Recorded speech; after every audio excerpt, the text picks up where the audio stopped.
अवतार का माना है जिसको भेजा गया या जिसको उतारा गया, तो जाहिर है जिसको उतारा गया होगा तो उसका उतारने वाला कोई है।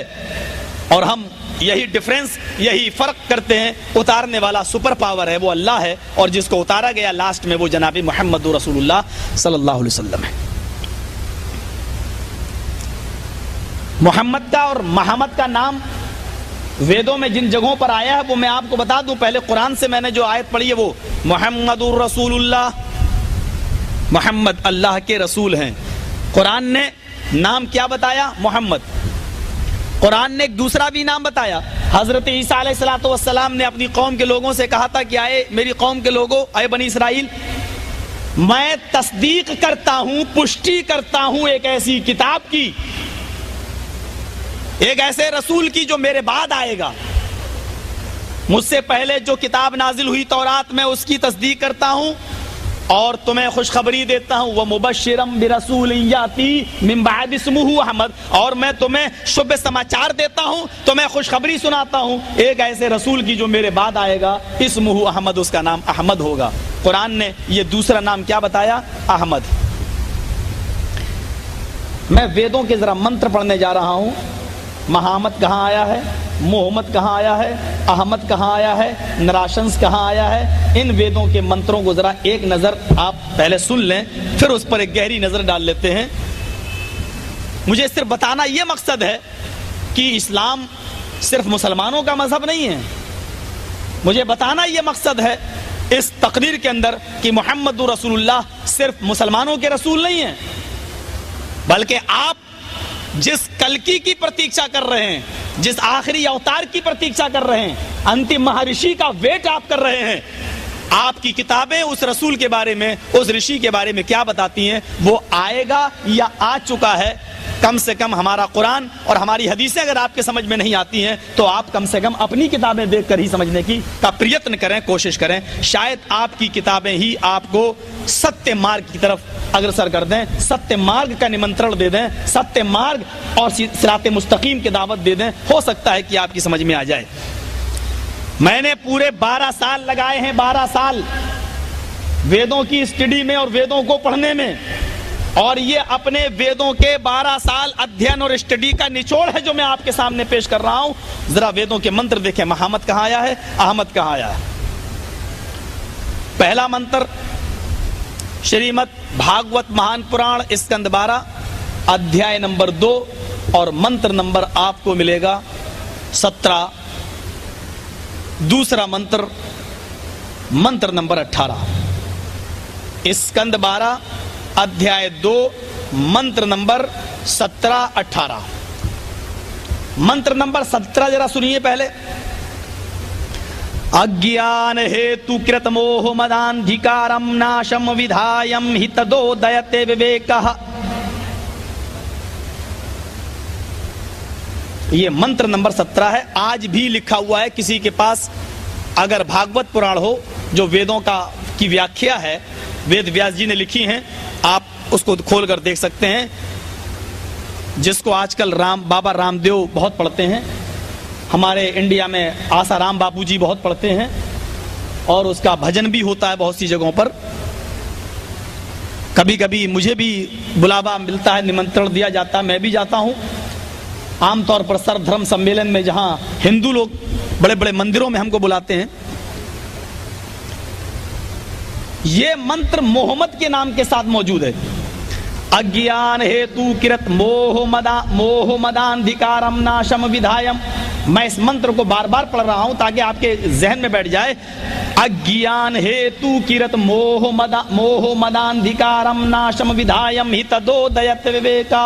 अभी मैं मीनिंग बताऊंगा, तर्जमा बताऊंगा, इसका अर्थ क्या होता है बताऊंगा। यहां मोहम्मद आया है, महामद भी आया है। महामद कहां आया है? मंत्र नंबर 18। ए तस्मिन्नंतरे मलेक्ष आचारण समन्वितः महामदिति खयात शिष्य शाखा समन्वितः। यहां महामद आया है। यह फैसला हमारे हिंदू भाई करेंगे, कहीं मोहम्मद कहीं महामद, ऐसा क्यों? अज्ञान हेतु किरत मोह मदान्धिकारम नाशम विधायम हितदोदयते विवेका। स्कंद 12 अध्याय 2 मंत्र नंबर 17। ए तस्मिन्नंतरे मलेचाचारण समन्वितः महामदिति खयात शिक्षा समन्वितः। स्कंद 12 अध्याय 2 मंत्र नंबर 18। मंत्र नंबर 19 में अहमद लिखा हुआ है। मीनिंग बताता हूं अभी। मंत्र नंबर 19 भी देख लीजिए। वेद आहामिद, अहमद का नाम भी आया। वेदाहामिद पुरुष महानिमादित्यो वरुण तपस प्रस्तात् यन्यायः। इस मंत्र में मोहम्मद का नाम अहमद भी बताया गया है। मोहम्मद को नराशंस भी कहा गया है। मंत्र इस तरह है। यह मंत्र आपको कहां मिलेगा? जो मैं पढ़ने जा रहा हूं ये आपको हिंदू धर्म के चारों वेदों में एक मशहूर वेद है अथर्व वेद, उसके कांड नंबर 20 और सूक्त नंबर 127 का मंत्र नंबर 1, 2, 3। मैं तीनों मंत्र लाइन से पढ़ रहा हूं। मैं मीनिंग बताता हूं भी थोड़ी देर में। तीनों मंत्र को मैं लाइन से पढ़ता हूं। कांड 20, सूक्त नंबर 127 और मंत्र नंबर 1, 2, 3।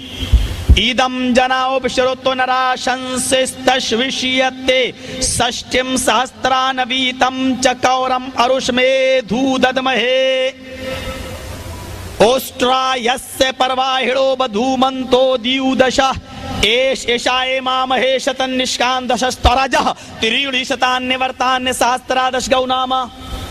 ये तीनों मंत्र मैंने लाइन से पढ़ दिए। एक और मंत्र है, बड़ा लंबा मंत्र है वो, लेकिन उस मंत्र के अंदर मोहम्मद साहब की निशानियां, आखिरी नबी की निशानियां क्या होंगी, उनको पहचाना कैसे जाएगा, यह बताया गया। मंत्र इस तरह है। यह मंत्र आपको भविष्य पुराण प्रतिसर्ग परो खंड 3 अध्याय 3 और मंत्र नंबर 25, 26, 27, 28, 29, 30 ये 6 मंत्र मैं लाइन से पढ़ रहा हूं। वाच भूप्रति प्रेमला माया मद विशारद तब देवो महाराज मम दसत्व मागिता परमोच्छिष्ट समंजियाते तथा तत पश्य भो निर्भ इति श्रुत्वा तथा दृष्टा परम विस्मय मागिता चतुर्भिरात त्रिमदेव कृष्यामि क्लिश्यम भवन्तो बांधवा देवा स्वाशेना उतृष्यता शरम शुरुधारी सदूषकः उच्चालापी लिंगच्छेदीन सर्वभक्षो मतो मम्मः मुसले नेयो संस्कारा। मंत्र थोड़ा लंबा है। आप लोग भी सोच रहे होंगे पता नहीं ये लोग इंडिया से मौलवी को बुलाए हैं या पंडित को बुलाए। अब इन मंत्रों को जरा देखिए और अंदाजा लगाइए कि क्या इन मंत्रों से ये लगता है कि मोहम्मद साहब सिर्फ मुसलमानों के नबी थे? जोर से कहो सल्लल्लाहु अलैहि वसल्लम। अज्ञान हेतु किरत। अज्ञान कौन नहीं जानता है? बहुत से बच्चे पढ़े होंगे हिंदी भी। बेइल्मी या जिहालत को अज्ञान कहते हैं। लाइल्मी को अज्ञानी कहते हैं। एक आदमी जाहिल है उसको कहेंगे अज्ञानी। अनपढ़ को कहते हैं। और ज्ञान मानी पढ़ा लिख, इल्म, विद्या। अज्ञान हेतु किरत, वो जिहालत को, अंधेरे को, अज्ञान को, लाइल्मी को खत्म करेगा। हेतु किरत, सबका हितकारी बनकर आएगा। आगे नाम आ रहा है। मोह मदांधिकारम, उसका नाम मोहम्मद होगा। अंधिकारम नाशम, उसके आने के बाद अंधेरा नाश हो जाएगा। उसके आने के बाद अंधेरा मिट जाएगा। गौर कीजिए, मक्का और मदीना की सरजमीन पर आप तो नहीं गए हैं क्योंकि एंट्री नहीं है आपकी, लेकिन जरा गौर करके देखें और पूछ कर देखें। इन विद्वानों से, अरबी के इन पंडितों से पूछ के देखें मक्का और मदीना में कितना अंधेरा था, कितनी जिहालत थी, कितनी बर्बरता थी, कितना जुल्म और सितम था। इतिहास पढ़िए मक्के का, हिस्ट्री पढ़िए मक्के की। मोहम्मद साहब के आने से पहले इतनी बेइल्मी थी, इतनी जिहालत थी कि लड़के को लोग जब पैदा होता था तो कत्ल कर दिया करते थे कि ये बड़े होकर मेरे साथ खाएगा। लड़की पैदा होती थी उसको जिंदा कब्र खोद कर, गड्ढा खोद कर गाड़ दिया जाता था कि ये लड़की मेरा नाम अंधेरे में मिला देगी, इसकी शादी कराना पड़ेगी, किसी को अपना दामाद बनाना पड़ेगा। लड़की कलंक थी, मुआशरे के नाम पर, समाज के नाम पर एक कलंक थी। अज्ञान वो आएगा तो जहालत को खत्म करेगा। मोहम्मद साहब नबी अकरम सल्लल्लाहु अलैहि वसल्लम के ऊपर कुरान की सबसे पहले जो पंक्तियां, जो आयतें नाजिल होती हैं, वो जहालत को खत्म कर रही हैं, वो बेइल्मी को मिटा रही हैं। गारे हिरा पे जाकर देखिए, वो गारे हिरा की आज भी जहां की ऊंचाई देखी नहीं जाती है, सर उठा के देखो तो लगता है कि टोपी नीचे गिर जाएगी। कोई गाड़ी लेकर चढ़ो तो ऐसा लगता है कि गाड़ी उलट जाएगी पीछे। आसपास कोई मकान नहीं, आज भी वो गारे हिरा का नक्शा मौजूद है।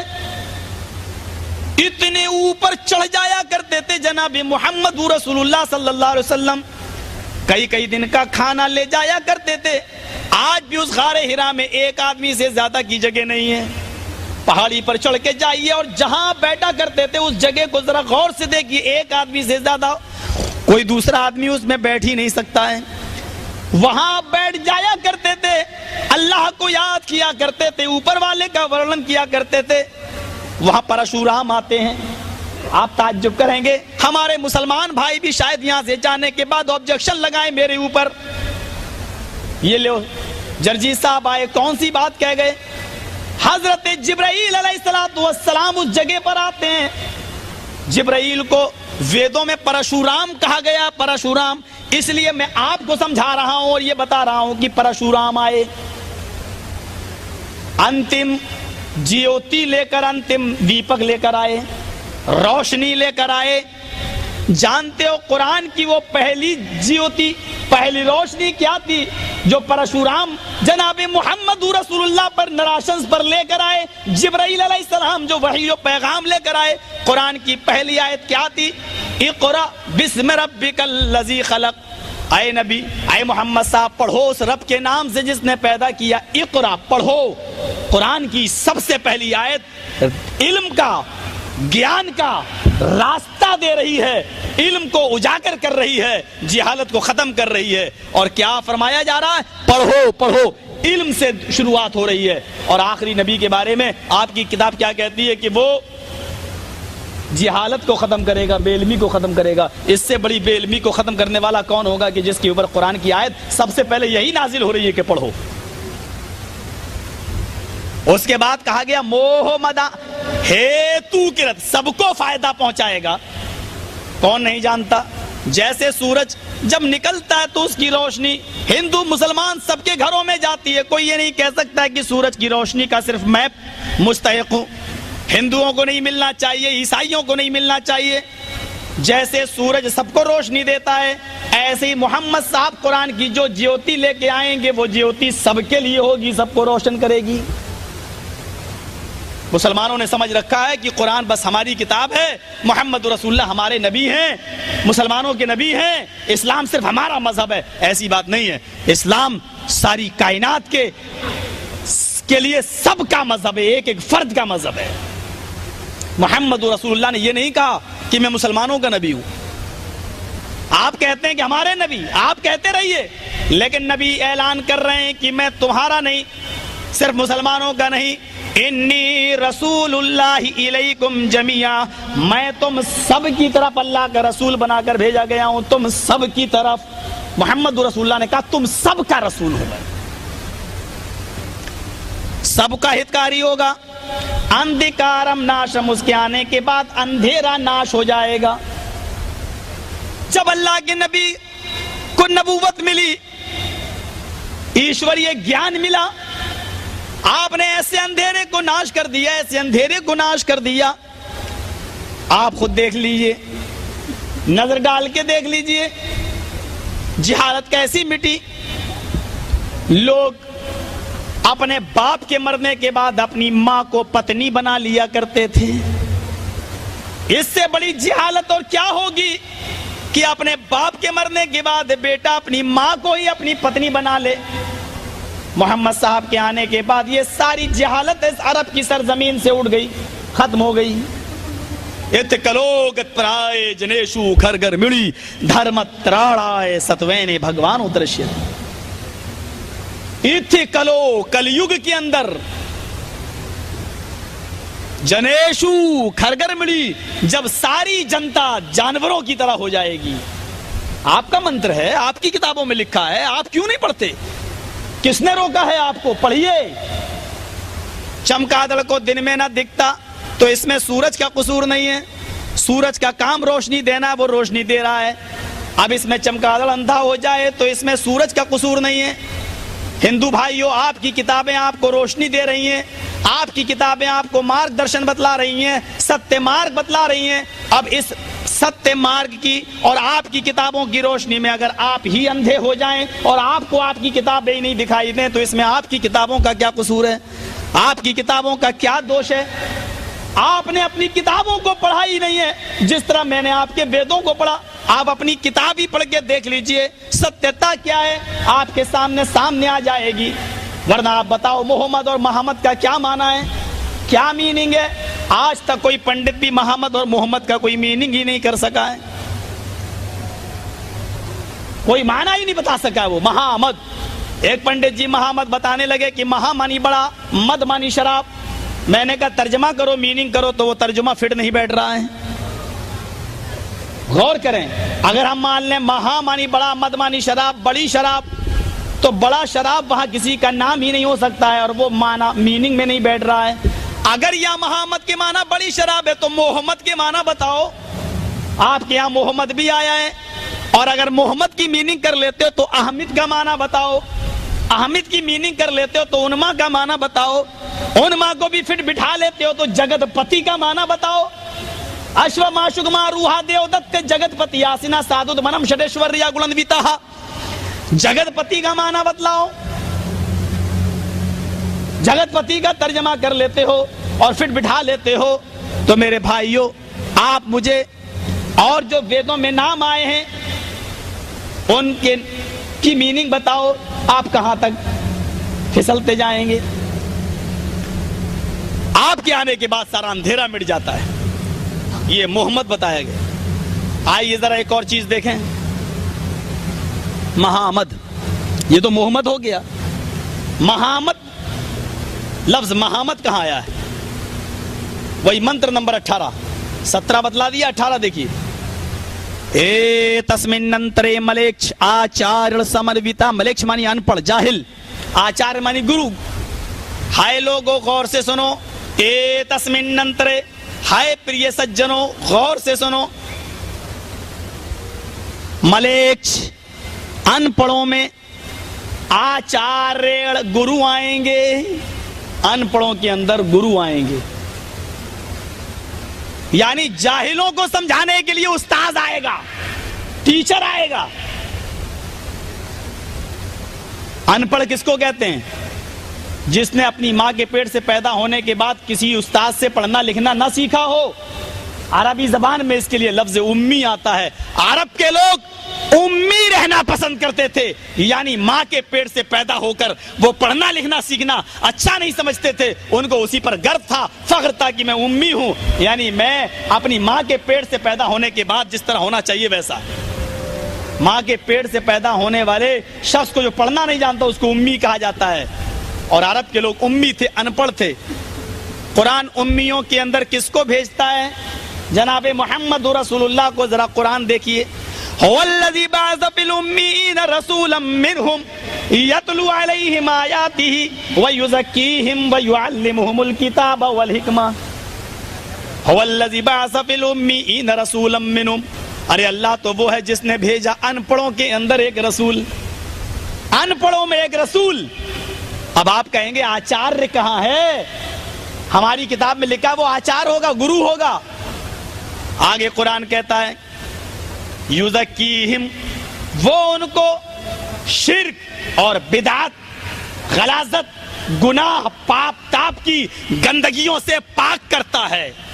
यतलू अलैहिम आयातिही, अल्लाह की आयतें उनको पढ़ पढ़ के सुनाता है। व युअल्लिमुहुमुल किताब वल हिकमा, ये है गुरु, ये है आचार्य। व युअल्लिमुहुमुल किताब वल हिकमा, और वो उनको किताब व हिकमत सिखलाता है। कुरान और हदीस बतलाता है। मेरे भाइयों, सिखाने वाला उस्ताद हुआ या नहीं हुआ? अल्लमा युअल्लिमु मानी सिखलाना, और सिखलाने वाला मुअल्लिम। मुअल्लिम के माना उस्ताद के होते हैं। आचार्य और मुअल्लिम किसको कहिए आप? मैं तो ये कहूंगा कि अरबी में मुअल्लिम कहते हैं और संस्कृत में आचार्य कहते हैं। सिर्फ भाषा का अंतर है, लफ्ज एक ही है। वयुअल्लिमुहुमुल किताब वल हिकमा, और वो उनको किताब और हिकमत सिखलाता है। तो यहां पर क्या कहा गया है? वो आचार्य होंगे, अनपढ़ों को समझाएंगे। शिष्य शाखा समन्विता ए तस्मिन्नंतरे मलेचाचार समन्विता महामदिति खयात। शिष्य शाखा समन्विता, समन्विता मानी समान नजर से, और उस सबको बराबर की दृष्टि से, बराबर की नजर से देखेगा। यानी उसकी नजर में कोई छोटा और बड़ा नहीं होगा, वो सबको बराबर की नजर से देखेगा। ये मोहम्मद साहब का जजमेंट था, फैसला था। आपने सबको बराबर की नजर से देखा, किसी को छोटा और किसी को बड़ा नहीं। क्या कहा है कि वो समन्विता, सबको बराबर की नजर से देखेगा। मोहम्मद और मोहम्मद हो गया। आइए अहमद भी देख लें। विदहामिद पुरुष महानिमादित्य वरुण तपसा प्रस्ताद, उसका नाम अहमद होगा, पुरुष इंसान होगा। महान इमादित, इतना बड़ा महान पुरुष होगा कि उसके बराबर कोई दूसरा नहीं होगा। मैं एक एक शब्द का अर्थ बतला रहा हूं, कोई पंडित भी नहीं बतलाएगा। वेद अहमिद, अहमद नाम का आदमी आएगा, पुरुष इंसान होगा। महान इमादित, इतना बड़ा महान पुरुष होगा कि महान इमादित, उसके बराबर कोई दूसरा नहीं होगा। वरुण तपसा, वरुण मानी वर्णन करना, जिक्र करना, याद करना। तपसा मानी इबादत करना। वो नमाजों में, इबादत में अल्लाह का बहुत ज्यादा नाम लेगा, अल्लाह का, ईश्वर का बहुत ज्यादा नाम लेगा। वरुण तपसा प्रस्ताद, उसी के धर्म में चले जाना।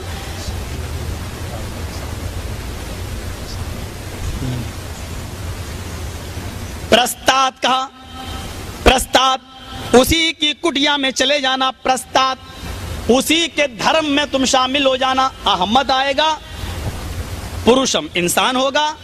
महान इमादित, इतना बड़ा महान होगा कि उसके बराबर कोई दूसरा नहीं होगा। वरुण तपस्या, ईश्वर का बहुत ज्यादा नाम लेगा। प्रस्ताद, उसी की कुटिया में, उसी के धर्म में चले जाना। यन्याय, ये शब्द गौर कीजिएगा। यन्याय, स्वर्ग में जाने का, स्वर्ग में जाने का, पैराडाइज में जाने का, जन्नत में जाने का, इसके अलावा कोई दूसरा मार्ग, रास्ता नहीं है। यानी जन्नत में जाना है तो इसी रास्ते पे चल के जाना पड़ेगा। ये किताब है भागवत पुराण, स्कंद 12 अध्याय 2 मंत्र नंबर 19, 17, 18, 19। ये 19वां मंत्र है, जरा गौर कीजिए। नाम अहमद किसका था मैं बता चुका हूं, मुहम्मदुर रसूलुल्लाह सल्लल्लाहु अलैहि वसल्लम का। पुरुष इंसान होगा, हम मानते हैं कि वो इंसान थे। भगवान किसी और में माना गया होगा। हमारे बहुत से मुसलमान भाई इंसान मानते ही नहीं, वो नूर मानते हैं। नूर मिन नूरिल्लाह, अल्लाह ने अपने नूर से पैदा किया है। हम मानते हैं कि वेदों ने इंसान कहा है, वो इंसान थे, बशर थे, हमारी तरह थे, खाते थे, पीते थे, चलते थे, सोते थे, शादियां भी आपने की हैं। मकाम व मर्तबे में सबसे बुलंद थे। मकाम व मर्तबे में इंसान होगा। महान इमादत, इतना बड़ा महान पुरुष होगा कि उसके बराबर कोई दूसरा नहीं होगा। हम मानते हैं कि आप इंसान थे, लेकिन इतने महान थे कि आपके बराबर कोई दूसरा पुरुष नहीं है महानता में, मकाम व मर्तबे में। वरुण तपसा, अल्लाह का, ईश्वर का बहुत ज्यादा नाम लेने वाला होगा। मुझे कोई बताए कि ईश्वर का सबसे ज्यादा नाम किसने लिया? कोई ईसाई हो बताए, कोई यहूदी हो बताए, कोई क्रिश्चियन हो बताए, हमारे हिंदू भाई बताएं ईश्वर का सबसे ज्यादा, अल्लाह का सबसे ज्यादा नाम किसने लिया? एक ईसाई को देखो, चलते चलते कहीं गिर गया, चोट लगी, कहता ओ माय गॉड, बस तब अल्लाह याद आता है। यही हाल हमारे हिंदू भाइयों का है। चोट लगी तो राम, हाय राम, या खुशी हुई, आह राम, हाय राम। लेकिन जरा मोहम्मदुर रसूलुल्लाह को देखो कि कितना अल्लाह को याद कर रहे हैं। सुबह उठे तो अल्लाह का नाम, सुबह से ले लो, सुबह से सो कर उठते हैं तो अल्लाह का नाम। हमारे हिंदू भाई बताएं सोकर उठते हैं तो क्या पढ़ते हैं? क्रिश्चियन भाई बताएं क्या पढ़ते हैं? मोहम्मद साहब अल्लाह का नाम ले रहे हैं, अल्हम्दुलिल्लाहिल्लज़ी अहयाना बअदा मा मातना व इलैहिन नुशूर, अल्हम्दुलिल्लाहिल्लज़ी, अल्लाह का नाम। वुजू बना रहे हैं नमाज पढ़ने के लिए, वुजू बना रहे हैं तो नाम बिस्मिल्लाह, अल्लाह का नाम। मस्जिद में आ रहे हैं, जैसे ही दाहिना कदम मस्जिद के अंदर रखा, अल्लाहुम्मा अफ्तह ली अबवाब रहमतिक, अल्लाहुम्मा अफ्तह ली, अल्लाह का नाम। मस्जिद के अंदर दाखिल होते हैं, अल्लाहु अकबर, देखिए अल्लाहु अकबर, अल्लाह का नाम। अब खड़े हैं तो अल्लाह का नाम, सुब्हानक अल्लाहुम्मा व बिहम्दिका, या अल्लाहुम्मा बाइद बैनी व बैना खताया, या अल्लाह का नाम। अल्हम्दुलिल्लाहि रब्बिल आलमीन, अल्लाह का नाम। रुकू में गए, अल्लाहु अकबर, अल्लाह का नाम। रुकू में गए तो दुआ पढ़ रहे हैं, सुभान रब्बियल आला, रब का नाम। रुकू से उठ रहे हैं तो समी अल्लाहु लिमन, समी अल्लाह, अल्लाह का नाम। सजदे में जा रहे हैं तो अल्लाह का नाम। सजदे में दुआ पढ़ रहे हैं तो अल्लाह का नाम। दोनों सजदों के बीच में बैठ रहे हैं तो अल्लाह का नाम। अत्तहियात में बैठ रहे हैं तो अल्लाह का नाम। नमाज पढ़ के फारिग हुए तो अल्लाह के नाम से शुरू की थी, खत्म भी अल्लाह के नाम पर कर रहे हैं, अस्सलामु अलैकुम व रहमतुल्लाह, अल्लाह का नाम। जब तक बैठे हैं अस्तगफिरुल्लाह, अल्लाह का नाम। अल्लाहुम्मा अंतस्सलाम, अल्लाह का नाम। सुभान अल्लाह, अल्लाह का नाम। अल्हम्दुलिल्लाह, अल्लाह का नाम। अल्लाहु अकबर, अल्लाह का नाम। ला इलाहा इल्लल्लाहु वहदहु ला शरीका लह, अल्लाह का नाम। लहुल मुल्क व लहुल हम्द, अल्लाह का नाम। मस्जिद से निकल रहे हैं, अल्लाहुम्मा इन्नी असअलुका मिन फज़लिका, अल्लाह का नाम। ऊपर चढ़ रहे हैं तो अल्लाहु अकबर, अल्लाह का नाम। नीचे उतर रहे हैं तो अल्लाहु अकबर, अल्लाह का नाम। आईना मराया, शीशा देख रहे हैं तो अल्लाह का नाम। खाना खाने बैठे तो बिस्मिल्लाह, अल्लाह का नाम। खाना खाकर फारिग हुए तो अल्हम्दुलिल्लाह, अल्लाह का नाम। घर में दाखिल होते हैं तो अस्सलामु अलैकुम व रहमतुल्लाह, अल्लाह का नाम। घर से निकलते हैं तो अल्लाह का नाम। हत्ता के लैट्रीन के लिए, पेशाब और पायखाने की जरूरत पड़ती है, वहां जाते हैं तो उधर भी अल्लाह का नाम। अल्लाहुम्मा इन्नी अऊज़ु बिका मिनल खुब्सी वल खबाइस। जिसने ऐसी जगहों पर भी अपने रब को भूलना गवारा ना किया हो, उससे ज्यादा वरुण तपस्या कौन है, मुझे कोई बताए। मेरे प्यारे हिंदू भाइयों, तुम मेरे भाई हो, हम तुम्हें इस्लाम की निमंत्रण दे रहे हैं, दावत दे रहे हैं। समझो ये तुम्हारी किताबें हैं, हम उन किताबों का अध्ययन तुम्हें देने आए हैं। ये समझ लो कि एक इंडिया से तुम्हारा भाई तुम्हें समझाने के लिए आया है। प्रेम पूर्वक, स्नेह पूर्वक मैं तुमसे कहता हूं, जरा मुझे बताओ कि तुम्हारी किताब में वरुण तपस्या का जो शब्द आया है, इस शब्द के अंदर अल्लाह का सबसे ज्यादा, ईश्वर का सबसे ज्यादा नाम लेने वाला कौन है? वरुण तपस्या अल्लाह का सबसे ज्यादा नाम लिया है तो जनाबे मोहम्मद रसूलुल्लाह सल्लल्लाहु। प्रस्ताव, उसी के नक्शे कदम पे चलना, उसी की कुटिया में चले जाना, उसी के मजहब में शामिल हो जाना। यन्ने आया, स्वर्ग में जाने का इसके अलावा कोई दूसरा रास्ता नहीं है। जन्नत में जाने का इसके अलावा कोई दूसरा रास्ता नहीं है। मनतानी दखलल जन्ना, जन्नत में जाना तो मेरी इताअत करो, जन्नत में जाना है तो मेरे मार्ग पे चलो। व मनासानी फक़द अबा, वरना मेरा मुखालिफ, मेरा नाफरमान, मेरा मुनकिर है, वो मुझे मानता ही नहीं। मोहम्मद, मोहम्मद और अहमद के ये नाम मैंने वेदों में बताए हैं। आइए एक प्यारा सा मंत्र और देख लेते हैं, बहुत प्यारा मंत्र। अश्वमा शुगमारूहा देव दत्त्य जगतपति आसीना साधुद मनम षडेश्वर्या गुणन्विता। यहाँ जगतपति कहा गया मोहम्मद सल्लल्लाहु अलैहि वसल्लम को, जगतपति। अभी मैं बताऊंगा जगतपति कौन है। आशु घोड़ा, संस्कृत जानने वाले बच्चों को मालूम होगा, आशु मानी घोड़ा। आशुमा शुगमारूहा, वो ऐसे घोड़े पर बैठेगा जो बहुत तेज रफ्तार से चलेगा। शुगमारूहा, हवा से बातें करेगा। शुगमारूहा, वो घोड़ा हवा से बातें करेगा। कौन देगा वो घोड़ा? देवदत्त, ईश्वर की तरफ से दिया जाएगा। देवदत्त, देव मानी अल्लाह, दत्त देगा। देवदत्त, वो देवदूत देगा। परशुराम लेकर आएंगे, अल्लाह भेजेगा, वो घोड़ा देवदत्त देंगे। किसको देंगे? जगतपति। ये है नाम मोहम्मद साहब का। क्या कहा गया? जगतपति। जगत मानी दुनिया और पति मानी, पति मानी मालिक, पति मानी मुहाफिज, पति मानी रक्षक, पति मानी दूल्हा नहीं होता है। एक बात सुन ले, हमारे यहाँ बहुत से हिंदू भाई होंगे, हिंदी की किसी भी डिक्शनरी में पति के माना वो दूल्हा नहीं दिखा सकते। और अगर पति के माना दूल्हा होने लगे ना तो इंडिया में बहुत से नाम बिगड़ जाएंगे। राष्ट्रपति क्या तर्जमा करोगे भाई? पति के माना अगर दूल्हा करते हो तो राष्ट्रपति की मीनिंग क्या होगी? राष्ट्र मानी देश, पति मानी दूल्हा, पूरे देश का दूल्हा। हमारे देश में तो ऐसे ऐसे लोग राष्ट्रपति बन गए जो एक औरत के दूल्हा नहीं थे। एपीजे अब्दुल कलाम को देख लो, किसका दूल्हा था भाई? शादी नहीं किया वो। प्रधानमंत्री तक तो बेचारे कुंवारे बने बैठे हैं। और एक दौर ऐसा आया कि सब कुंवारे, अटल बिहारी कुंवारे, एपीजे अब्दुल कलाम भी कुंवारे,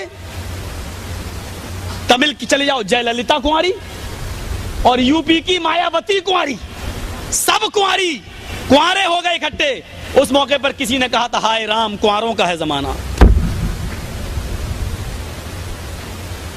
अटल बिहारी जी से पूछा गया कि आप शादी क्यों नहीं करते? बोले देश पे हुकूमत करना आसान है, औरत पे हुकूमत करना मुश्किल है। जो शख्स एक औरत पर हुकूमत नहीं चला सकता है उसको लोग पूरे देश का जिम्मेदार बना देते हैं। समझने वाली बात, गौर करने वाली बात है। इंटरव्यू भी क्या दे रहे हैं साहब? औरत पे हुकूमत नहीं चल सकती, देश पे हुकूमत चलाना आसान है, औरत पे नहीं चला सकती। शादी नहीं की, खैर उनकी मर्जी, नहीं की वो जाने। तो राष्ट्रपति, अगर पति का माना दूल्हा करोगे तो क्या तर्जुमा होगा? राष्ट्र मानी देश, पति मानी दूल्हा, पूरे देश का दूल्हा नहीं, गलत है। पति मानी मुहाफिज, रक्षक, राष्ट्र मानी देश, राष्ट्रपति का तर्जुमा देश का रक्षक, देश का मुहाफिज। चूंकि पूरे देश की हिफाजत की जिम्मेदारी राष्ट्रपति के ऊपर आ जाती है, इसलिए उसको कहा जाता है राष्ट्रपति, देश का मुहाफिज। सेनापति क्या तर्जुमा करोगे?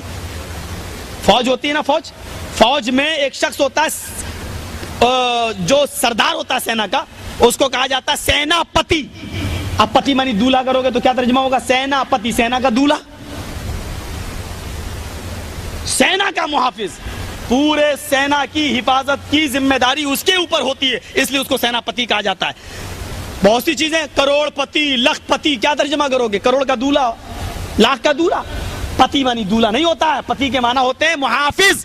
मोहम्मद रसूलुल्लाह के लिए क्या कहा गया? जगतपति, जगत मानी दुनिया, पति मानी मुहाफिज, पूरी दुनिया का मुहाफिज, पूरी दुनिया का रक्षक। और रक्षा रहम से के बगैर नहीं होती है। हमारे अंदर अगर रहम नहीं होगा और माफ करने का जज्बा नहीं होगा तो हम रक्षा नहीं कर सकते। हिटलर ने क्या किया, सद्दाम ने क्या किया, हम रक्षा नहीं कर सकते जब तक के रहम का जज्बा ना हो। इसलिए अल्लाह ताला ने मोहम्मद रसूलुल्लाह को मुहाफिज नहीं बल्कि रहमत कहा है और पूरी दुनिया के लिए रहमत बनाया है और उसके लिए आलम का लफ्ज इस्तेमाल किया है। वमा अरसलनाका इल्ला रहमतल लिल आलमीन, ऐ नबी हमने आपको सारी कायनात के लिए रहमत बनाकर भेजा है, क्योंकि रहमत होगी तो हिफाजत होगी। आपके अंदर रहमो करम है तो आप हिफाजत कर लेंगे। घोड़ा मिलेगा बुर्राक, हवा से भी तेज रफ्तार से बातें करेगा, जाहिर बात है उसको बुर्राक इसीलिए कहा जाता है। बर्क मानी बिजली, बिजली से भी ज्यादा तेज रफ्तार से चलने वाला। बुर्राक की तरफ इशारा है, मेराज की तरफ इशारा है, इसरा और मेराज की तरफ।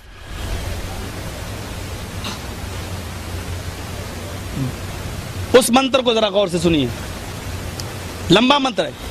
ओवाचिबु परति प्रेमणा माया मद विशारद तब देवो महाराज मम दसत्तु मागिता मर्मोच्छिष्ट समंजियात तथा तत पश्यभो निर्पिति श्रुत्वा तथा दृष्टा परम विस्मय मागिता चतुर्भिरात्रमिदेव कृष्यामि कृष्यं भवन्तो बांधवा देवा स्वाशेना उदृश्यता शरम श्रुधारी सदूषका उच्चला पीलिंग गच्छे दीन सर्वभक्षो मतो मम्मा। यह मंत्र मैंने पढ़ा था आपके सामने, गौर कीजिए इस मंत्र में। राजा भोज, यह भविष्य पुराण का मंत्र है, मैंने हवाला दे दिया। प्रतिशत पर खंड 3 अध्याय 3 मंत्र नंबर 25 से 30 तक। क्या कहा गया? अंतिम महर्षि राजा भोज को जब पता चला कि चांद के 2 टुकड़े हो गए, भविष्य पुराण कह रही है चांद के 2 टुकड़े हो गए, तो राजा भोज अयोध्या में आए। अयोध्या, देखिए अयोध्या किसको कहते हैं? हमारे यहां एक जगह का नाम है अयोध्या। बाबरी मस्जिद और राम जन्मभूमि का जो मसला चल रहा है, मैं उसके करीब का रहने वाला हूं। इटावा लोग जानते हैं, यूपी में वो भी पड़ता है। वो अयोध्या है, उसको अयोध्या नहीं कहा गया, वेदों में अयोध्या लिखा, अयोध्या, वो अयोध्या है। फर्क है दोनों में। राजा भोज अयोध्या आया। अयोध्या किसको कहा गया? मीनिंग देखिए, युद्ध के माना क्या होते हैं? जंग। युद्ध के माना क्या होते हैं? लड़ाई। और अयोध्या ऐसी जगह जहां जंग ना हो, जहां जंग लड़ना हराम हो। जैसे कहा जाता है ना, ये काम संभव है। संभव मानी मुमकिन, हाँ ठीक है संभव है, हम करेंगे, मुमकिन है। और कहना हो नामुमकिन तो क्या कहेंगे? असंभव, गैर मुमकिन, नामुमकिन। उचित, मुनासिब है, यार उचित पैसे लगा लो, उचित। और अनुचित, गैर मुनासिब, नामुनासिब। आ लगाने से ना का माना पैदा होता है। युद्ध के माना जंग। अयोध्या ऐसी जगह जहां जंग न लड़ी जाए। अल्लाह ने ऐसी जगह को दारुस्सलाम कहा है। वल्लाहु यहदी इला दारिस्सलाम, अल्लाह तुम्हारी रहनुमाई करता है दारुस्सलाम, सलामती के घर की। वो मक्का है, मक्का जहां जंग लड़ना हराम है, जहां किताल करना हराम है, जहां रोजाना फायरिंग होती हो वो अमन नहीं है, जहां रोजाना दंगे होते हो वो अमन, वो उसको आप अयोध्या नहीं कह सकते हैं, वो अयोध्या है, अयोध्या नहीं हो सकता। वो जहां रोजाना चोरी हो, डकैती हो, उसको अयोध्या नहीं कह सकते, युद्ध, जंग वाली जगह। और यहां कहा गया अयोध्या, अंतिम ऋषि कहा अयोध्या, अयोध्या। राजा भोज अयोध्या आया यानी मक्का आया। आने के बाद उसने मोहम्मद साहब से मुलाकात की और उसने कहा क्या ये चांद के 2 टुकड़े आपने किए हैं? आपने कहा मैंने उंगली के इशारे से 2 टुकड़े किए हैं। तब उसने जो अल्फाज कहे वो भविष्य पुराण के अंदर लिखे हैं, नमस्ते गिरजानाथ, देखिए अल्फाज, नमस्ते गिरजानाथ मरुस्थल निवासिने बहुमाया पर्वतिने। हाय गिरजानाथ, मैं आपकी शरण में आया हूं, आपको नमस्कार करता हूं, आपको आदाब करता हूं, आपको सलाम करता हूं। राजा भोज कह रहा है मैं आपको सलाम करता हूं, मुझे अपनी शरण में आया हुआ अपना दास समझो, अपना गुलाम समझ लो। बहुत माया पर्वत ने, बहुत सी माया में पर्वत होने वाले, यानी बहुत सी ऐसी चीजें जो आम लोग न कर पाए आप कर रहे हैं, आप दिखा रहे हैं, यानी मौजिज़े दिखलाने वाले। यानी चांद के 2 टुकड़े जो हर आदमी के बस की बात नहीं है वो आपने किया। पत्थर उठाया, कंकरी, अबू जहल ने पूछा कि बताओ मेरे हाथ में क्या है, अगर आप बता दोगे तो मैं ईमान ले आऊंगा। आपने कहा चचा जान इस मुट्ठी को अपने कान में लगाओ, तुम्हारे मुट्ठी की कंकरियां खुद बतला रही हैं कि मैं कौन हूं। उसने अबू जहल ने, आपके चचा ने उस मुट्ठी को अपने कान में लगाया, कंकरियों से कलमा निकल रहा था, अशहदु अल्ला इलाहा इल्लल्लाह व अशहदु अन्ना मुहम्मदन अब्दुहु व रसूलुहु। ऐसी चीज को संस्कृत में कहते हैं बहु माया पर्वत ने, बहुत सी माया में पर्वत होने वाले, बहुत सी चीजों को दिखलाने वाले जो और लोग न कर पाए उनको दिखलाने वाले। मैं आपकी शरण में आया हुआ आपका गुलाम हूं। आपकी पहचान, आपके मानने वालों की पहचान ये है, वो लेके आए। और अपने भारत में आने के बाद कहा मोहम्मद साहब के मानने वाले जब भारत में आएंगे तो उनके अंदर ये पहचान होगी, ये पहचान जब तुम उसके अंदर देख लेना तो तुम ईमान ले आना, तुम भी उसी धर्म को स्वीकार कर लेना। राजा भोज ने वो पहचान क्या बताई? शरम शुरूधारी सदूषका। पहचान देखिए, मैं नहीं कहता हूं, किसी पंडित के तर्जुमे में देख लो, मीनिंग में देख लो क्या लिखा है। डॉक्टर वेद प्रकाश उपाध्याय ने इसकी मीनिंग यही की है जो मैं आपको बतला रहा हूं। एम श्रीवास्तव ने जो पीएचडी किए हिंदू विश्वविद्यालय बनारस से, उनकी मीनिंग, उनका तर्जमा मैं आपके सामने रख रहा हूं। क्या तर्जमा है उनका? कहते हैं शर्म शुरूधारी, अंतिम महर्षि के कल की अवतार के मानने वाले लंबी दाढ़ी रखेंगे। यहां से हमारे हनफी भाइयों का वो मसला भी निकल गया, एक मुश्त वाला। वो लंबी दाढ़ी रखने वाले होंगे लेकिन उनकी पहचान ही होगी शर्म शुरूधारी, दाढ़ी में गांठ नहीं लगाएंगे। गांठ देखा कभी आपने? इंडिया गए होंगे, देखा होगा आपने, ऐसे कर लेते हैं। बाबा रामदेव को देख लो, सिखों को देख लो, ऐसे गांठ लगा लेते हैं और उसको सुखा लेते हैं, ऐसा लगता है जैसे नारियल का गुच्छा, नारियल का गुच्छा सा बना लेते हैं, वो सुखा लेते हैं उसको। तो उनकी पहचान ये होगी मोहम्मद। राजा भोज बतला रहे हैं कि मोहम्मद और उनके साथियों की पहचान क्या होगी जब वो भारत में आएंगे? शर्म शुरूधारी, दाढ़ी तो लंबी रखेंगे लेकिन दाढ़ी में गांठ नहीं लगाएंगे। सादूषका, अपने सर को साफ करेंगे, चोटी नहीं रखेंगे। सादूषका, हमारे हिंदू भाइयों में चोटी होती है ना, पूरे बाल साफ कर लेते हैं, यहाँ थोड़ा सा वो छोड़ देते हैं, उसको टिक्की भी बोलते हैं, कहीं कहीं टिक्की, कहीं कहीं चोटी उसको बोलते हैं, इतना। और उनका ये आस्था है, ये विश्वास है कि शंकर जी की चोटी से गंगा जमुना निकली है। ये हिंदू धर्म की किताबों में निकला है, लिखा है कि शंकर जी की चोटी से गंगा जमुना।